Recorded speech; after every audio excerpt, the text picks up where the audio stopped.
Pendant ces moments difficiles, je crois qu'on a tous besoin d'un très bon leader. Est-ce que vous connaissez un bon leader? Moi, je le connais. Il est juste, il est bon, il nous montre le bon exemple, il peut nous conduire dans une manière bonne, il a plein de compassion pour nous. Ce qu'il fait est excellent. Est-ce que vous aimeriez connaître ce leader? Je crois qu'il pourrait vous aider comme il m'a aidé. Il continue de m'aider. Il m'aide énormément. Donc, c'est un message d'une bonne nouvelle j'ai pour vous aujourd'hui. Je crois qu'on a besoin de cette bonne nouvelle parce que COVID a dominé nos vies pendant 2 ans. Et moi, je suis frustrée avec les leaders internationaux. Moi, je suis née en Angleterre. Après, j'ai habité en Californie pendant 15 ans. Et maintenant, je suis en France. Et tous les premiers ministres, les leaders, le président, ils m'ont causé du mal parce qu'il y a trop de confusion. Qui peut vraiment nous aider? Est-ce que les vaccins sont efficaces ou pas? Qu'est-ce qui se passe? Le Premier ministre en Angleterre, il a imposé un confinement sévère sur le peuple. Mais lui, il a fait la fête. Donc pour moi, ce n'est pas un très bon exemple d'un bon leader. Dieu est d'accord avec moi, avec peut-être vous aussi. Dans l'Ancien Testament de la Bible, il décrit les leaders d'Israël. Ce que je dis, ce n'est pas seulement pour Israël, pour les Juifs ou les chrétiens, c'est pour nous tous. Mais il a parlé aux leaders en Israël. Mais c'est vrai pour nous, pour maintenant, je crois. Ce qu'il disait, il a dit, vous n'avez pas assisté les bêtes affaiblies. Quand il parle des brebis, il parle du peuple. Et quand Dieu parle d'un berger, vraiment, il parle d'un leader. Donc, ce message est la parole de Dieu. Il s'est proclamé par le prophète Ézéchiel dans l'Ancien Testament. Ézéchiel chapitre 34. Vous n'avez pas assisté les bêtes affaiblies. Vous n'avez pas soigné celles qui étaient malades, ni pensé celles qui étaient blessées. Vous n'avez pas ramené celles qui étaient égarées, ni cherché celles qui étaient perdues, mais vous les avez dominées avec violence et cruauté. Donc Dieu a beaucoup de compassion pour ceux qui sont malades, perdus, faibles. Mais ce qui faisait le leader, rien. Ou ils ont causé, ils ont fait la violence, la cruauté. Et Dieu ajoute, les leaders ont pris soin d'eux-mêmes au lieu de prendre soin de mes brebis. Donc Dieu pensait aux personnes, êtres humains, comme ses brebis. Il nous aime, il veut nous protéger comme leader. Donc, quelle était la solution de Dieu? Je vais le lire, c'est encore la parole de Dieu. Il dit, en effet, je m'occuperai moi-même de mes brebis. Je veillerai sur elles. Donc, seulement Dieu lui-même peut être ce bon berger. Il y avait beaucoup de bergers méchants, mais Dieu va venir comme le bon berger. Et qu'est-ce qu'il allait faire? Il allait dominer, il allait opprimer, manipuler, mettre beaucoup de pression, comme je vois maintenant. Non, il disait, et quand même, c'est pour les personnes, les êtres humains, pas seulement pour les petits animaux. Dieu dit, c'est moi qui prendrai soin de mes brebis, c'est moi qui le ferai se reposer, déclare le Seigneur, l'Éternel Dieu.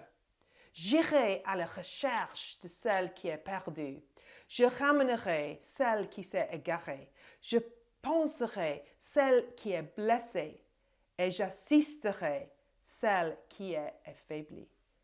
Donc Dieu, il allait aider et pour lui donner une bonne vie, le sauver des mauvais leaders et qu'il puisse se reposer, être soigné.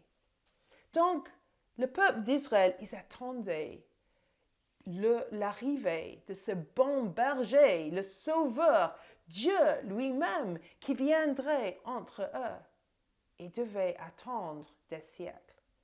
Et 600 années après ce message de Dieu, donné par le prophète Ézéchiel, Jésus est né à Bethléem. Jésus est né pour nous montrer comment est Dieu, pour guérir, pour aider. Il a aimé les perdus, il a trouvé les perdus. Et ceux qui ont fait du mal, ils les ont pardonnés. Parce que nous avons tous fait le mal, n'est-ce pas? On a besoin d'être pardonnés par Dieu. Il a ressuscité de la mort quelques personnes qui sont mortes. Il pouvait leur redonner la vie. Donc, c'est incroyable. Seulement Dieu peut faire les choses comme ça. Il avait le titre que Dieu a parlé de lui-même, le bon berger. Jésus disait, moi, je suis le bon berger. Et le bon berger, il donne sa vie pour les brebis. Wow! Si quelqu'un va donner la vie pour des autres, c'est l'amour extraordinaire. C'est une preuve, c'est la preuve de l'amour. Donner ta vie pour sauver. Donc Jésus est venu pour faire des bonnes choses, pour aider le peuple. Mais il a fait la chose même plus importante. Il a donné sa vie sur la croix pour nous sauver. Parce qu'il savait, il devait donner sa vie qu'on puisse être pardonné.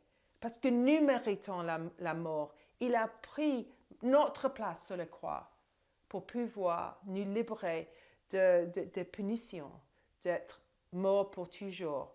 Il nous a donné la possibilité d'avoir la vie éternelle, toujours en relation avec Dieu.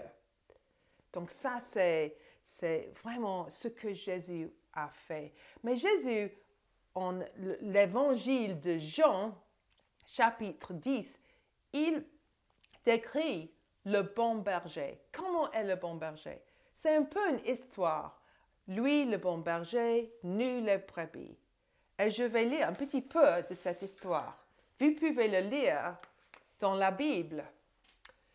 Il dit, en vérité, je vous le dis, celui qui n'entre pas dans l'enclos des brebis par la porte, mais s'y introduit par un autre endroit, est un voleur et un brigand. Mais celui qui entre par la porte est le berger des brebis. Et il dit, moi, je suis le bon berger. Je suis le vrai berger. Je suis le seul berger qui puisse vraiment sauver et aider les brebis. Mais il y a un autre. Il y a un voleur qui veut enlever, voler les brebis. On voit ça dans la vie. Il y a cette tension entre le mal et le bien. Et Jésus, c'est Dieu qui est arrivé pour nous sauver, qui nous connaît, qui nous aime, nous appartient à lui, le bon berger. Mais à l'autre côté, on a un voleur qui veut nous enlever. Le voleur, c'est vraiment le diable. Il ne veut pas qu'on connaisse le Sauveur. Si on reste ignorant, on va mourir. On va vraiment être nul. Parce qu'on a besoin du bon berger pour avoir une bonne vie. Jésus, le bon berger, il a dit, il est venu pour donner une vie abondante. Et pour le brebis, on pourrait entrer et sortir avec lui. Il allait garder les brebis avec sa vie. Donc, on a besoin de lui pour vivre, pour être bien protégé. Mais le voleur, le diable, il veut nous voler. Il veut qu'on n'écoute pas ce message. Il veut qu'on rejette Jésus comme le bon berger, notre sauveur. Qu'on dit non, c'est pas possible. Parce qu'il veut qu'on meure. Mais qu'est-ce qu'on fait avec ce message? Est-ce qu'on va croire vraiment que Jésus nous donne sa vie pour nous sauver?